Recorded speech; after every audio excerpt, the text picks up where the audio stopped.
ایک स्नाइपर की सनसनीखेज दास्तान जो तन्हा दुश्मन की फौजों से नबर्द आजमा रहा।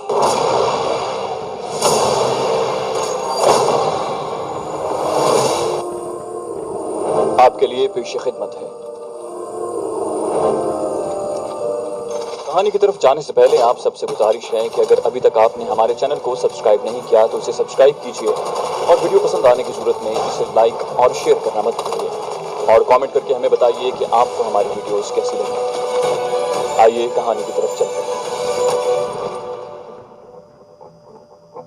2 दिन के बाद मैं अपने हेडक्वार्टर में पहुंच गया था। वहां जाकर एक मर्तबा फिर उस्ताद सादिक का गम ताज़ा हो गया। मिशन पूरा करने की खुशी से उस्ताद सादिक के बिछड़ने का नुकसान ज्यादा महसूस हो रहा था, मगर मेरे सीनियर्स मुतमईन थे क्योंकि शहादत की मौत एक बहुत बड़ा एहसास है। एक दिन हेडक्वार्टर में गुजार कर मैंने छुट्टी ली और घर को सिधारा। मेरा ताल्लुक तिलागंग के एक मजाफाती गाँव से है। फौज में भर्ती होने के साथ मैंने शादी कर ली थी, लेकिन हनूज औलाद की नेमत से महरूम था। माहीन मेरी दूर पार की रिश्तेदार थी। ये अलग बात कि शादी से पहले हमने एक दूसरे को देखा भी नहीं था, लेकिन शादी के बाद हमारे दरमियान ऐसी मोहब्बत पैदा हो गई थी गोया हम दोनों पैदा ही एक दूसरे के लिए हुए हैं। अम्मी जान मेरे बचपन ही में वफात पा गई थी। उनके इंतकाल के बाद अब्बू जान ने दूसरी शादी नहीं की थी। गांव में थोड़ी बहुत जमीन थी, बस वही काश्त करके वो मेरा और अपना पेट पालते थे। एफएससी करने के बाद अब्बू जान का इरादा था कि मैं मजीद तालीम हासिल करूं, मगर मैंने वालिद साहब पर मजीद बोझ बनना गवारा न किया और पाक आर्मी में भर्ती हो गया। दौरान ट्रेनिंग ही मेरी निशानेबाजी की सलाहियत खुलकर सामने आ गई थी। यूनिट में जाने के बाद निशानेबाजी के मुकाबलों की वजह से मेरी इस सलाहियत में मजीद निखार आया और फिर इसी सलाहियत को देखकर मुझे स्नाइपर कोर्स के लिए कोयटा जाना पड़ा। वो कोर्स मैंने इम्तियाजी नंबरों से पास किया और इस कोर्स में अच्छी पोजीशन लेने की वजह से मजीद ट्रेनिंग के लिए मुझे स्पेशल सर्विस ग्रुप यानी कमांडोज के पास भेज दिया गया। वहाँ भी मेरे निशानेबाजी की सलाहियत ने दूसरों को मुतासिर किए रखा और फिर इस कोर्स में भी नुमाया पोजीशन हासिल करने के बाद मुझे खुसूसी स्नाइपर टीम की जेर निगरानी तरबियत दी जाने लगी। इस मरतबा हमारे उस्ताद वो थे जिन्होंने ट्रेनिंग से ज्यादा अमली मैदान में वक्त गुजारा था। वो असबाक पढ़ाने से ज्यादा हमें वाकयात सुनाते थे, ऐसे वाकयात जो उनके साथ बीत चुके थे, और हर वाकया कोई ना कोई सबक लिए होता था। इस कोर्स में भी मेरी कारकर्दगी पिछले कोर्सों की तरह शानदार रही और मुझे अपने उस्तादजा के साथ ही पेशावर स्नाइपर बनने का मौका मिल गया। और फिर एक दिन मुझे अपने पहले मिशन के लिए सरहद पार जाना पड़ गया, जिसकी कहानी आप गुज़श्ता एक साथ में सुन चुके हैं। मैं ज़ोहर के वक्त घर पहुंचा था। मुझे देखते ही माहीन खिल उठी और उसके चेहरे पर कौसे कज़ाह के रंग झिलमिलाने लगे। अबू जान ने भी मुझे छाती से लगाकर खूब भेंचा था। अबू जान के कमरे से बाहर जाने के बाद मैं माहीन को मुखातिब हुआ। बहुत खुश नजर आ रही हो। वो हंसी गमगीन तो आप भी नहीं लग रहे। मैं तो इसलिए खुश हूँ कि छुट्टी मिली है, चंद दिन आराम करूंगा। और तुम? वो नाज से बोली। झूठा, झूठी होगी तुम। उसे अपने करीब करते हुए मैंने वालिहाना लहजे में कहा, वाकई सच कहते हैं कि कायनात की रौनक और रंगीनी औरत के दम कदम से है। अगले दिन नाश्ता करके मैं घर से निकला। मेरे दोस्तों की तादाद महदूद सी थी। इनमें से भी 1-2 ही खत चिट्ठी डाल दिया करते थे, वरना तो छुट्टी आते ही मुलाकात हो पाती। उस वक्त मोबाइल फोन इतना आम नहीं हुआ था। खाल खाल लोग ही मोबाइल रखते थे। गो मोबाइल फोन मेरी पहुंच से बाहर नहीं था, लेकिन अभी तक मुझे ये फजूल खर्ची ही लग रहा था। अपना सबसे करीबी दोस्त उवैस मुझे उसके घर के बाहर ही मिल गया। अरे शानी, क्या बात है यार? मेरा ख्याल है खत मिलते ही तुम भागे चले आए हो। खत? मेरे लहजे में हैरानी थी। मेरा खत नहीं मिला? मैंने कहा, खत तुमने पोस्ट कब किया था? और खैर तो है ना? वो बोला, परसों। वाह, परसों तुमने खत भेजा और कल मुझे मिल गया, क्या बात है? वो सर खुजाते हुए खिफ़त से बोला, मैंने सोचा शायद तुम मेरी वजह से छुट्टी आए हो। मैंने कहा, जरूर आता, मगर अब तो मैं रूटीन की छुट्टी में आया हूँ। बोला, कोई बात नहीं, मेरे लिए इतना ही काफी है कि तुम छुट्टी आ गए हो। मैंने कहा, अब वजह भी फूटो। वो खुशी से झूमते हुए बोला, हफ्ते को मेरी शादी है। मैंने कहा, शादी? क्यों, वो सवाबी वाली का क्या बना? वो खुशी से चहका, उसी से तो है ना। मैंने खुशगवार हैरत से पूछा, भला वो कैसे? बोला, वो ऐसे कि अब्बू जान मान गए और रिश्ता लेकर सवाबी पहुंचे।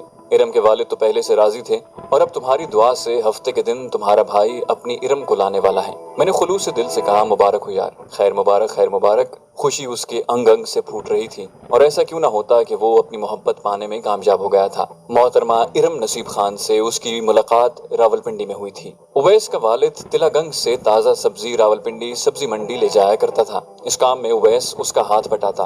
कभी कभार सब्जी मंडी से वापसी पर वो वालिद से इजाजत लेकर रावलपिंडी शहर में घूमने निकल जाता। एक बार रावलपिंडी राजा बाजार में बहनों के लिए शॉपिंग करते उसकी नजर इरम पर पड़ गई, जो अपनी वालिदा के साथ शॉपिंग के लिए आई हुई थी। इरम का वालिद नसीब खान पाक आर्मी में हवालदार था और उसने अपनी फैमिली रावलपिंडी में ही रखी हुई थी। इरम को देखते ही उवैस पहली नजर में उस पर फिदा हो गया और फिर अपनी शॉपिंग भूलकर माँ बेटी के ताक़ुब में हो लिया। औरत जात इस मामले में बहुत हसास होती है। इरम खूबसूरत थी, बाजार में घूरने वालों की कमी भी नहीं थी कि ये मर्द की ओबाश फितरत का खासा है, मगर किसी का यूं मुसलसल घूरना और पीछा करना उसकी नजरों से ओझल न रह सका। पहले पहल तो वो घबराई, मगर उवैस की आंखों में जो जज्बा था उसे पहचानते ही वो शांत हो गई। उवैस भी अच्छा खासा खुश शक्ल है। जल्द ही इरम भी उसमें दिलचस्पी लेने लगी और जब उसकी माँ खरीदारी की तरफ मुतवज्जे होती तो वो अपनी दिलकश मुस्कुराहट उवैस पर निछावर करने लगती। हौसला पाकर उवैस ने ताक़ुब का सिलसिला जारी रखा। जब वो माँ बेटी वापस हुई तो वो भी उनके पीछे हो लिया। जिस सुजुकी में वो बैठी वो उसके पीछे लटक गया। आखिरी स्टॉप का किराया देकर वो उस जगह उतर गया जहाँ वो माँ बेटी उतरी, और जब वो एक क्वार्टर में दाखिल हुई तो एक अजीब पागलपन के साथ उसने दरवाजे पर दस्तक दे दी।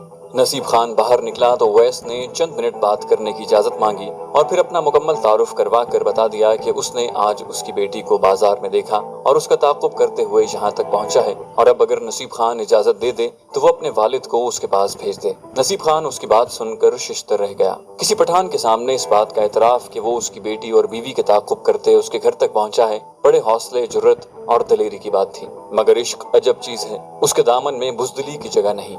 नसीब खान चंद लम्हे तो कुछ बोलने के काबिल न रहा और फिर फकत इतना कह सका, जवान पता भी है कि क्या कह रहे हो? उवैस ने सादतमंदी से कहा, जी सर, मैं आपकी बेटी को अपनी इज्जत बनाने के लिए आया हूँ। आप मना कर देंगे तो वापस लौट जाऊंगा, और उसके बाद अगर मुझे कभी यहाँ देख लिया तो जो चोर की सजा वो मेरी सजा। बोले, देखो जवान, आप बहुत बड़ी जुर्रत का इजहार कर चुके हैं। मेरी समझ में कुछ नहीं आ रहा कि क्या कहूँ, और फिर मैं रिवायती बाप भी नहीं हूँ कि बेटी की मर्जी जाने बगैर उसकी शादी कर दूं।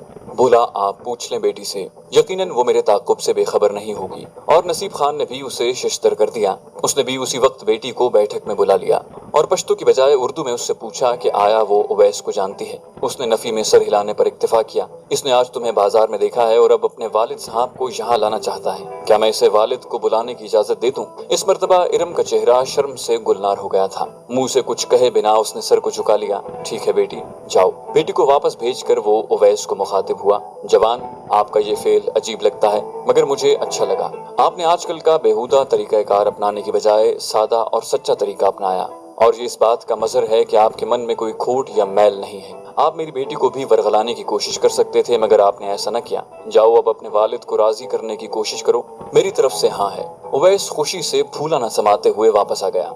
घर आकर उसने वालिद से बात की मगर वो उसकी शादी कहीं और करने का सोचे हुए थे। उसने खुला इनकार कर दिया। 2-3 दिन बाद उवैस ने रावलपिंडी जाकर नसीब खान को सारी बात बता दी और ये भी कहा कि वो इरम के अलावा कहीं शादी नहीं करेगा अगर नसीब खान उस पर थोड़ी और मेहरबानी करे और उसे चंद माह की मोहलत दे दे ताकि वो अपने वालिदैन को राजी कर सके।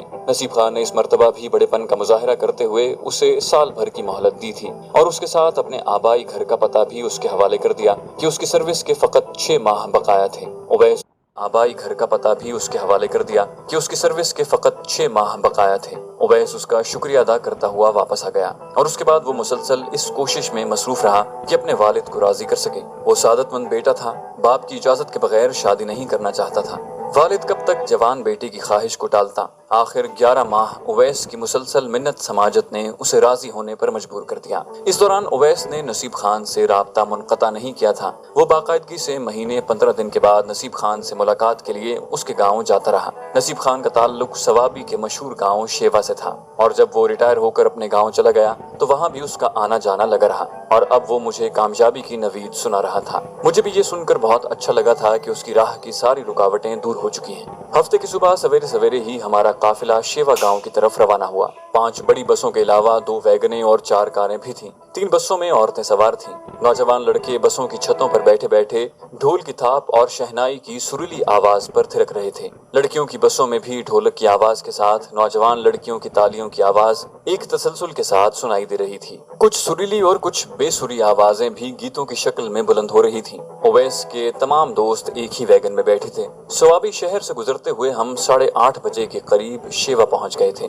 शेवा सवाबी से करीबन 20-22 किलोमीटर दूर है और काफी बड़ा गांव है, बल्कि उसे शहर कहना ही मुनासिब होगा। पठानों ने रिवायती मेहमान नवाजी का मुजाहरा करते हुए बारात के लिए बहुत अच्छा इंतजाम किया हुआ था। सबसे पहले मेहमानों की तवाज़ो मौसम की मुनासिबत से ठंडे मशरूबात से की गई और उसके बाद निकाह पढ़ाया गया। निकाह के इख्तिताम पर खाने का बंदोबस्त किया गया। पुरतकल्लुफ खाने के बाद रुखसती होना थी, मगर इससे पहले दुल्हन वालों ने एक छोटी सी शर्त रख दी कि रुखसती उस वक्त होगी जब दुल्हा या उसके दोस्तों में से कोई फायर के जरिए मतलूबा हदफ को निशाना बनाएगा। उवैस के दोस्तों ने बड़ी खुशी से ये शर्त कबूल की और मैदान में उतर आए। गाँव के नजदीक ही एक छोटी सी पहाड़ी मौजूद थी। दुल्हन वाले बारात को लेकर पहुंच गए। गो नसीब खान जवान लड़कों को मना करता रहा कि ये तरीका पठानों में राइज है, पंजाब में इसका कोई तसव्वुर नहीं, मगर जवान उसकी कहाँ सुनने वाले थे। सबसे ज्यादा पुरजोश उसका सगा भतीजा था जो उवैस ही का हम उम्र था। लगता था इरम की शादी से उसे कोई खास तकलीफ पहुंची थी और अब उसका कुछ न कुछ तदारुक वो बारात की बेइज्जती करके चुकाना चाहता था। पहाड़ी की बुनियाद में आसपास की जमीन से थोड़ी उभरी हुई जगह पर एक मुरब्बा फुट का एक शीशा लगाया गया और करीबन 300 मीटर दूर से उसे निशाना बनाना था। इस शीशे को हिट करने के लिए आप लोगों के पास 10 गोलियां हैं। रहमत खान ने फकरिया अंदाज में एक क्लैशनकोफ दुल्हा की तरफ बढ़ाई। आप खुद फायर करना चाहें या आपका कोई दोस्त अपनी महारत का सबूत देना चाहे, ये आप पर मुनहसिर है, लेकिन अगर 10 गोलियों में निशाना न बना सके तो फिर दुल्हन लेने के लिए आपको कल आना पड़ेगा और ये हमारी रिवायत है। नहीं, ये रिवायत हमारे पंजाबी भाइयों पर लागू नहीं होती। नसीब खान ने जल्दी से अपने भतीजे की तरदीद की। चाचा जान, रिवायत तो रिवायत होती है और लड़के वालों के लिए लड़की के खानदान की रिवायात का पास करना जरूरी होता है। उवैस का वालिद जल्दी से बोला, हाँ, मगर कोई ऐसी रिवायत हो जिस पर अमल भी किया जा सके। हमारे जवान हथियारों से जरा दूर ही रहते हैं, हालांकि हथियार मर्द का जेवर है। यकीन मानो अगर मैं अपने गांव की कोई लड़की बुला लूं तो 10 गोलियों में तो वो भी इस शीशे को निशाना बना लेगी। नसीब खान ने अपने भतीजे को डांटा। रहमत खान, गलत बात, मेहमानों से ऐसे बात नहीं करते। चचा जान, मर्दों से मर्दानगी की तवक्को ही की जा सकती है। रहमत खान ने नसीब खान की बात को दरखोर एतना नहीं समझा था। उवैस ने बेबसी से दाएं बाएं देखा। मैं जानता था कि वो फायर की अबजद से भी वाकिफ नहीं है।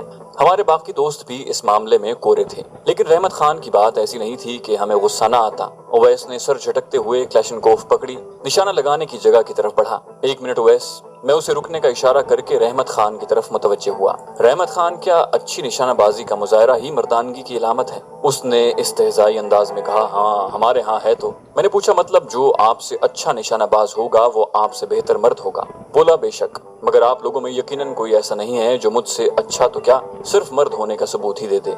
उसकी बात पर हमें तो क्या, नसीब खान को भी गुस्सा आ गया था। रहमत खान, तुम हद से बढ़ रहे हो। चलो, कोई निशानाबाजी नहीं होगी, बेटी का बाप हूँ मैं, और मैं अपनी बेटी के लिए कोई ऐसी शर्त जरूरी नहीं समझता। रहमत खान बोला, चाचा जान, आपकी बेटी हमारी भी कुछ लगती है और उसके लिए रिश्तों की कोई कमी नहीं कि हम अपनी रिवायात दूर झटकने पर मजबूर हो जाएं। नसीब खान गुस्से में उसकी तरफ बढ़ा। बदतमीज, मगर मैंने जल्दी से उसका हाथ थाम लिया। 1 मिनट चाचा जान, आप गुस्सा ना हो, मैं मसला हल कर देता हूँ। ये कहकर मैंने उवैस के हाथ से क्लैशनकोफ लेकर कहा, रहमत खान, अब जबकि आपने हमें मर्दानगी का सबूत देने पर मजबूर कर ही दिया है तो जरा इस शीशे के दाएं बाएं थोड़े थोड़े फासले पर 2 शीशे और भी गाड़ दें।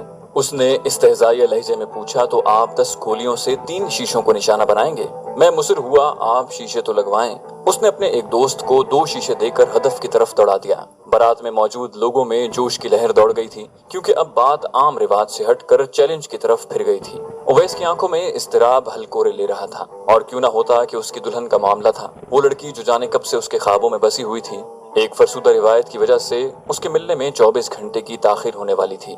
गो वो मेरे बारे में जानता था कि फौजी होने के नाते मैं राइफल के इस्तेमाल से अच्छी तरह वाकिफ हूँगा, मगर फिर भी इतनी दूर से छोटे से शीशे को निशाना बनाना उसे निहायत मुश्किल नजर आ रहा था। उस लड़के के वापस आते ही मैंने क्लैशनकोफ की मैगजीन उतार कर मैगजीन में भरी तमाम गोलियां बाहर निकाली और फिर रहमत खान की तरफ 5 गोलियां फेंक कर मैंने बाकी की 5 गोलियां मैगजीन में भर ली। रहमत खान ने तंजिया लहजे में पूछा, तो आप 5 गोलियों से 3 शीशों को निशाना बनाएंगे? मैंने नफी में सर हिलाया। नहीं, 2 गोलियां सिर्फ क्लैशनकोफ को जांचने के लिए हैं, इसलिए पहली 2 गोलियां मैं किसी पत्थर पर फायर करूंगा। जब मर्द होने की निशानी ही दुरुस्त निशाना लगाना है तो फिर किसी गोली को खता नहीं जाना चाहिए।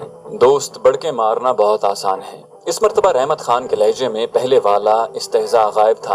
बोला, लेकिन जहाँ से 3 गोलियों पर 3 शीशे तोड़ना नामुमकिन है। मैंने कहा, ये मेरा दर्द सर है, और मैं जमीन पर बैठ गया। अच्छा, अगर आपने 3 गोलियों में एक भी दुरुस्त निशाना लगा दिया तो?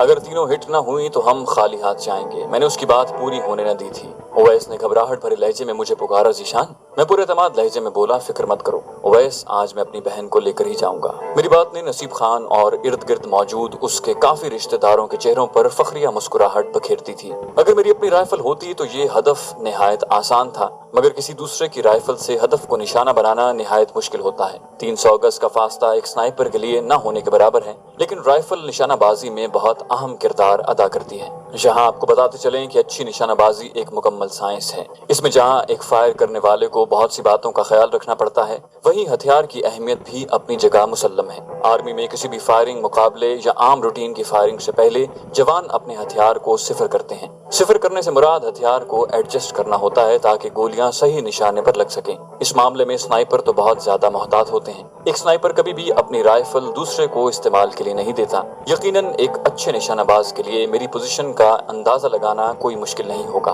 खैर, मुझे अपने तजुर्बे पर भरोसा था। मैंने 100 गज दूर पड़े एक छोटे से पत्थर पर निशाना बांधा और सांस रोकते हुए ट्रिगर दबा दिया। गोली पत्थर के दाएं कोने पर लगी थी, इस वजह से पत्थर 1 गज बाएं जा पड़ा था। गोया क्लैशनकोफ दाएं मार कर रही थी। मैंने दोबारा उसी पत्थर के बाएं कोने पर निशाना बांधा। इस मर्तबा गोली पत्थर के दरमियान में लगी और पत्थर 2 टुकड़ों में बट गया। मैंने पीछे मुड़कर रहमत खान की आंखों में आंखें डालकर कहा, पहले दाएं वाला शीशा, फिर दरमियानी और आखिर में बायां, और सामने मुड़कर निशाना साधने लगा। सबसे अच्छी बात यह थी कि उस वक्त हवा बिल्कुल साकिन थी, वरना हवा फायर पर बहुत ज्यादा असर डालती है। सोने पर सुहागा के सूरज भी मेरी पीठ पर पीछे चमक रहा था, जो निशानाबाजी को मजीद तकवीत देता है। क्लैशनकोफ की रियर साइड पर 1200 तक की रेंज लगाई जा सकती है, मगर एक इंसानी आंख टेलीस्कोप या किसी दूसरे खारजी जरिए के बगैर 300 से 400 मीटर तक सही निशाना लगाने की सलाहियत रखती है। हथियार भी उमूमन इस नहज पर तैयार किए जाते हैं। 300 मीटर के बाद शिस्ती नुक्ता और गोली के मिलाप में फासला बढ़ने लगता है। यूं तो गोली बहुत ज्यादा फासले तक जा सकती है, मगर निशाने की दुरुस्ती निशानेबाज के मुंतखब किए गए फासले तक होती है। मसलन अगर आर्मी में ज्यादा इस्तेमाल होने वाली राइफल G3 को देखें तो उसकी कारकर्दगी की रेंज 300 मीटर है। अगर उसी G3 के साथ टेलीस्कोप साइट लगा दें तो उसकी कारकर्दगी की रेंज 600 मीटर हो जाती है, जबकि G3 की गोली 3.5 किलोमीटर तक एक इंसान की जान ले सकती है। लेकिन 3.5 किलोमीटर तक गोली को मुंतखब हदफ तक पहुंचाना नामुमकिन है, बल्कि कारगर रेंज के बाद हदफ का तयन गोली खुद करती है। वो बहुत पुराने फायर करने वाले कारगर रेंज के बाद 200 मीटर तक अपने तजुर्बे से कुछ न कुछ अंदाजा लगाकर जरूर कामयाब फायर कर लेते हैं, मगर ये उनका जाती तजुर्बा होता है। आम लिखाई पढ़ाई में ये बात नहीं आती। क्लैशनकोफ की कारगर रेंज भी 300 मीटर है। पत्थर को निशाना बनाने के लिए मैंने 100 मीटर की रेंज लगाई थी। शीशा चूंकि 300 गज दूर था, इसलिए मैंने 300 की रेंज लगाकर रेयर साइड की वी से फ्रंट साइड की टिप को देखते हुए शीशे के बाएं किनारे का निशाना बांधा। मैं जमीन के ऊपर बैठा था और मेरी कोहनियां अपने घुटनों पर टिकी हुई थी। हथियार को हदफ के मुतवाजी थामते हुए मैंने सांस रोका और ट्रिगर को आराम से प्रेस कर दिया। धमाके की आवाज के साथ दाएं शीशे की किरचियां हवा में बिखर गई थी। वहां मौजूद अफराद के लबों से तहसीन आमेज आवाजें बुलंद हुई। अपनी पोजीशन बदले बगैर मैंने क्लैशनकोफ के मजल को थोड़ा बाएं घुमाया और ट्रिगर दबा दिया। दरमियानी शीशे की किरचियां पहले वाले शीशे के साथ मिक्स हो गईं और फिर तीसरे फायर के साथ मैंने तीसरा शीशा भी तोड़ दिया। लोगों ने तहसीन आमेज नारे बुलंद किए। सबसे पहले उवैस मेरे करीब आकर मुझसे लिपट गया। शुक्रिया शानी, उसने जज्बात से बोझल आवाज में कहा। उसके बाद नसीब खान और फिर लोगों का तांता बंद गया था। अच्छा निशानेबाज पठानों के लिए हीरो की मानिंद होता है, क्योंकि हथियार से पठान की मोहब्बत उसके खून में शामिल है। रहमत खान ने भी फीके दिल से मेरी तारीफ की थी। वो मुझसे मरूब तो हो गया था, मगर उसके साथ उसकी आंखों में मेरे लिए नफरत का पैगाम भी साफ पढ़ा जा सकता था। खैर, मुझे उससे कुछ लेना देना तो था नहीं कि मैं उसकी नफरत या मोहब्बत को खातिर में लाता। गो उसे कहने के लिए मेरे पास काफी जखीरा अल्फाज मौजूद था, मगर उसके मुंह पर थप्पड़ मारने के लिए मेरी निशानेबाजी का अमली मुजाहिरा ही काफी था। उसके बाद वो हमारी रवानगी तक मुझे नजर नहीं आया था। एक साहब ने नजदीक आकर मेरी पीठ थपथपाते हुए कहा, भाई साहब, आज तो आपने यूसुफ खान की तरह लड़की वालों की मुंह मांगी शर्त पूरी की है। मुझे यूसुफ खान की कहानी का तो इल्म नहीं था, मगर मैंने हंसकर उसका शुक्रिया जरूर अदा कर दिया। दुल्हन को उसकी रिश्तेदार औरतें पकड़कर बाहर लाईं और कार में बिठाने लगी। दूसरी औरतें और मर्द भी बसों वगैरह में बैठने लग गए थे। मैं अपनी वैगन की तरफ बढ़ने ही लगा था कि अचानक मुझे अपने कंधे पर किसी के हाथ का दबाव महसूस हुआ। मैंने मुड़कर देखा, एक उम्र रसीदा बुजुर्ग खड़े थे। अस्सलाम वालेकुम बाबा जी। मैंने जल्दी से मुसाफे के लिए हाथ बढ़ाया। मुझे अंदाजा था कि वो मेरी निशानेबाजी पर मुझे सराहने वाला कोई होगा, क्योंकि काफी अनजान आदमियों ने बड़ी मोहब्बत और चाहत से मेरी पीठ थपकने के साथ मुझसे बड़ी चाहत से मुआनका भी किया था। मगर जब उस बूढ़े ने लबों को जुम्बश दी तो मैं शिश्तर रह गया था। उसने अफसोस भरे अंदाज में सर हिलाया। वो कैसे बुजुर्गो?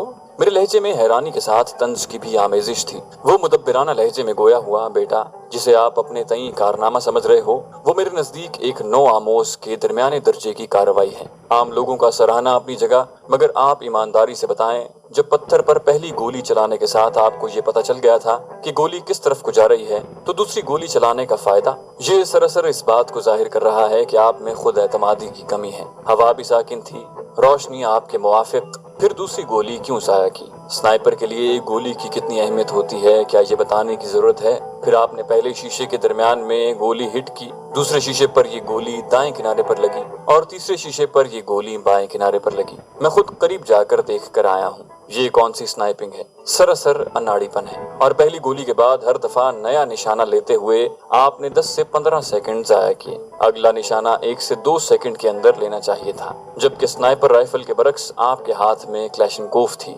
जो कि ऑटोमेटिक हथियार है। उस बूढ़े की बातों ने मुझे एकदम एहसास दिला दिया कि मैं किसी अहले फन के साथ खड़ा हूँ। इसका मुशाहिदा गजब का था। यकीनन एक ही राइफल से फायर करने वाले अच्छे फायरर की गोलियां एक ही जगह पर लगनी चाहिए, और निशाने को यकीनी बनाने के लिए मैंने वाकई आम हालत के बरक्स ज्यादा वक्त लगाया था। मैंने खफीफ लहजे में जवाब दिया, आप बिल्कुल ठीक कह रहे हैं सर। वो क्या कहते हैं, अंधों में काना राजा, तो बस वही मेरी मिसाल है। मुझे क्या मालूम था कि कोई उस्ताद यहाँ मौजूद है। अगर पता होता तो जरूर एहतियात करता। गो इसके बाद भी आप मेरी गलतियां ढूंढ लेते, मगर ये यकीनी बात है कि ऐसी सूरत में गलतियों की तादाद में थोड़ी कमी जरूर होती। बेटा हमेशा याद रखो, एक स्नाइपर के लिए जरूरी है कि वो जब भी ट्रिगर प्रेस करे ये सोच कर करे कि उसके पास आखिरी गोली है, जो निशाने पर लगने की सूरत ही में उसका मिशन पाए तकमील तक पहुंच सकता है। मैंने मुतजस्सिस होकर पूछा, वैसे सर आपको कैसे पता चला कि मैं स्नाइपर हूँ? वो हंसा और बोला, जिसने उम्र का बेहतरीन हिस्सा इस शुगल में बिताया हो। ये सवाल उसका मजाक उड़ाने के ही मुतरादिफ है। मैंने पूछा, मैं आपका नाम जान सकता हूँ सर? आजकल मुझे उमर दराज खान कहते हैं, वैसे कभी इजराइल सानी कहकर पुकारा जाता था। क्या? मैंने बेसाख्ता उसके हाथ थाम कर चूम लिए। वो मेरे उस्तादों के उस्तादों का भी उस्ताद था। उस वक्त पाक आर्मी में स्नाइपिंग के लिए G3 पर टेलीस्कोप साइट लगाकर इस्तेमाल किया जाता था। वो G3 राइफल से 600 मीटर तक भी एक आदमी की ऐन दोनों आंखों के दरमियान गोली मारने की सलाहियत रखता था। आज की जदीद स्नाइपर राइफल से एक 9 आमोज भी 600 मीटर पर हदफ को आसानी से निशाना बना सकता है, मगर G3 राइफल से 600 के फासले पर किसी आदमी को निशाना बनाना बहुत बड़ा कमाल था। कुजा ये कि उसके सर में गोली मारी जाए। 200 और 300 मीटर के फासले से वो टारगेट पर कोई भी नाम लिख लेता था। इसकी कहानियां आज तक स्नाइपर्स में ज़बान ज़द-ए-आम थी। वो कभी अपने मिशन को अधूरा छोड़कर नहीं लौटा था। उस्ताद हमें बताते थे कि वो उड़ती हुई मक्खी को भी निशाना बना सकता था। वो हमारे लिए हीरो का दर्जा रखता था। रिटायर्ड होने के बाद वो बज़ाहिर गुमनाम हो गया था, मगर उसके शागिर्द और फिर शागिर्दों के शागिर्द आज तक उसके कारनामों और उसके नाम को जिंदा रखे हुए थे। आप मुझे जानते हैं। उसके होंठों पर मध्यम सी मुस्कुराहट उभरी, जिसमें गुरूर की बजाय इनकिसारी छुपी हुई थी। मैंने फर्ते अकीदत से कहा, आप मेरे हीरो हैं सर, बल्कि मेरे क्या, हम सब के हीरो हैं। वो बोले, आप लोगों की मोहब्बत है बेटा। उसी वक्त ओवैस ने मुझे आवाज दी, ज़ीशान हम बस तुम्हारा ही इंतजार कर रहे हैं। मैंने कहा, अच्छा सर, इजाजत दें। मैंने एक मर्तबा फिर उसके दोनों हाथों को थाम कर चूमा। मैं इंशाल्लाह जल्द ही आपको मिलने दोबारा आऊंगा। जरूर बेटा। उसने मुझे खींच कर छाती से लगाया और मेरे माथे पर बोसा देते हुए कहा, लगता है तुम मेरा रिकॉर्ड तोड़ दोगे। उसने अपना